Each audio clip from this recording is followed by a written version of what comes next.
আজকে রেসিপি চিংড়ি মাছের মাথা বাটার বড়া। চিংড়ি মাছের এই বড়া দিয়ে গরম ভাত কিন্তু জমে যায়। খুবই অল্প কিছু উপকরণে এবং অল্প একটু সময়ের মধ্যে এই রেসিপি হয়ে যায়। তো দেরি না করে চলো স্কিপ না করে পুরো ভিডিওটা দেখে নাও আমি কিভাবে এই রেসিপিটা তৈরি করলাম। তো তোমরা তো আজকে থাম্বনেল দেখে বুঝেই গেছো আজকে কি রেসিপি হবে। হবে চিংড়ি মাছের মাথার বড়া।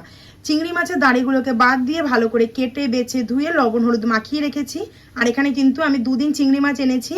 সেই চিংড়ি মাছের মাথাটাকে আমি স্টোর করে ডিপ ফ্রিজে রেখেছিলাম, ওই জন্য একটু কিন্তু কালচে কালচে ভাব লাগছে। চালের গুঁড়ো, এখানে আমি চালের গুঁড়ো নিয়েছি, কিন্তু পরিমাপটা আমি রান্নার সময় তোমাদেরকে বলছি। লাগবে বড়ার বাইন্ডিং সুন্দর আসার জন্য বেসন, লাগছে হলুদ এবং লবণ। বড়াগুলো ভাজবার জন্য এখানে আমি ব্যবহার করছি রিফাইন তেল। আর এখানে আমি নিয়েছি 2টো বড় সাইজের পেঁয়াজ কুচি, একটু বড় বড় দানা করে নিয়েছি, মুখে পড়লে কিন্তু খেতে ভালো লাগবে। আর এখানে আমি নিয়েছি শুকনো লঙ্কাকে কুচি কুচি করে কেটে। চিংড়ি মাছের মাথা বেটে যেই বড়া তৈরি করা হয় সেই বড়া কিন্তু একটু কড়া ঝাল ভালো লাগে, সেই কারণে তোমরা চাইলে কাঁচা লঙ্কাও ব্যবহার করতে পারো। এখানে নিয়েছি রসুন কুচি 10 থেকে 12 কোয়া। আর এখানে নিয়েছি 1/2 ইঞ্চি আদাকে একদম কুচি কুচি করে। তো চলো প্রথমেই এখানে আমি আগে মাথাটাকে বেটে নিই। এবার শিলের উপর নিয়ে নেব হলুদ লবণ মাখানো মাছের মাথা।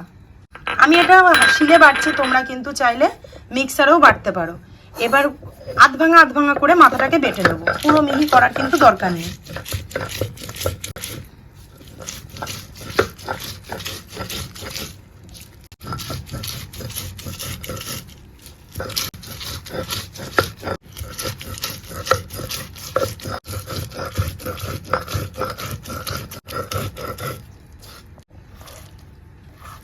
এখানে বাটা হয়ে গেছে, আমি এখানে 2বার বেটে নিলাম। এইবার আমি মাছের মাথাগুলোকে একটা পাত্রে নিয়ে নেব। বড় সাইজের পাত্রে নিলাম, যেই পাত্রে আমি মাথাটাকে মাখাবো। তো এখানে নিয়ে চলে এসেছি চিংড়ি মাছের মাথাটাকে বেটে। মাথাটার ঘিলুটার জন্য দেখো কত সুন্দর হলুদ লাগছে।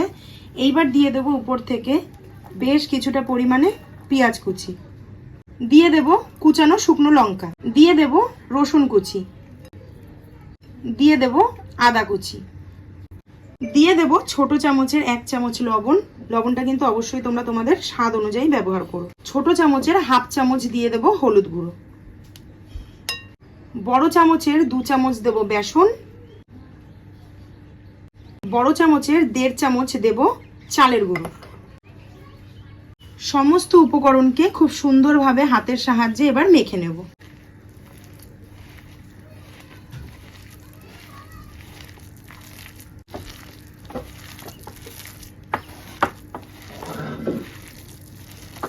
চালের গুঁড়ো দিয়েছি যাতে বড়াটা একটু মচমচে হয় খেতে, তাহলে ভালো লাগবে। আর বেসন দিয়েছি যাতে বাইন্ডিংটা খুব সুন্দর হয়। এই বড়ার স্বাদ হয় অনবদ্য। আমি এইভাবে এই চিংড়ি মাছের মাথার বড়া বাড়িতে বানাই। তোমরা যদি আমার রেসিপি ফলো করে চিংড়ি মাছের এই মাথার বড়া বাড়িতে বানিয়ে থাকো, তাহলে কিন্তু অবশ্যই কমেন্ট সেকশনে জানাতে ভুলো না যে রেসিপিটা তোমাদের কেমন লাগলো। তো দেখো তোমাদের সাথে কথা বলতে বলতে কিন্তু আমার এখানে মাখা হয়ে গেছে।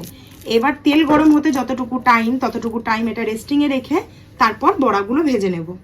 বড়াগুলো ভাজবার জন্য গ্যাস অন করে কড়াই বসিয়ে বেশ খানিকটা তেল দিয়ে দেব। তেল গরম হয়ে গেছে, এবার আমি চামচের সাহায্যে ছোট ছোট করে এরকম বড়ার আকারে দিয়ে দেব চিংড়ি মাছের মাথাগুলোকে। চামচের সাহায্যে একটুখানি এরকম চ্যাপটা চ্যাপটা করে দিলে খেতে খুব মচমচে হবে।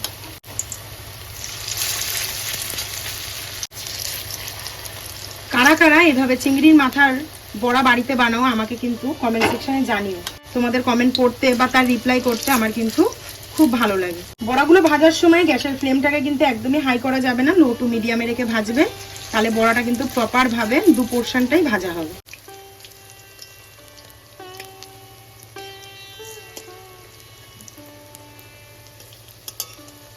এক পিঠ কিন্তু খুব সুন্দর করে বড়াগুলোর ভাজা হয়ে গেছে। আমি এখানে আর এক পিঠ উল্টে দিলাম। আর দেখো একটু ছড়িয়ে ছড়িয়ে দিয়েছি বলে চতুর্দিক কিন্তু খুব সুন্দর করে ভাজাটা হচ্ছে।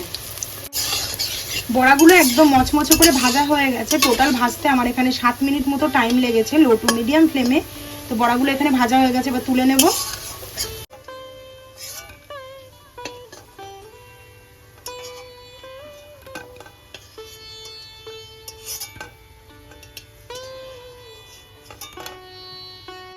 তো ব্যাস হয়ে গেল সমস্ত বড়াগুলো ভাজা। আজকের ভিডিওটা যদি ভালো লেগে থাকে অবশ্যই একটি করে লাইক কমেন্ট শেয়ার করে দিও। যারা নতুন বন্ধুরা আমার চ্যানেলে ভিডিওটি দেখছো আমার চ্যানেলটি সাবস্ক্রাইব করে নিয়ে পাশে থাকা বেল আইকনটি প্রেস করে দেবে, যাতে আমি কোনো ভিডিও ছাড়লে সবার প্রথম নোটিফিকেশন তোমাদের কাছে পৌঁছে যায়। আজকের মতো ভিডিওটা এখানেই শেষ করলাম। দেখা হচ্ছে খুব শিগগিরই নতুন একটি ভিডিওর সাথে। সবাই সুস্থ থেকো, ভালো থেকো, টাটা।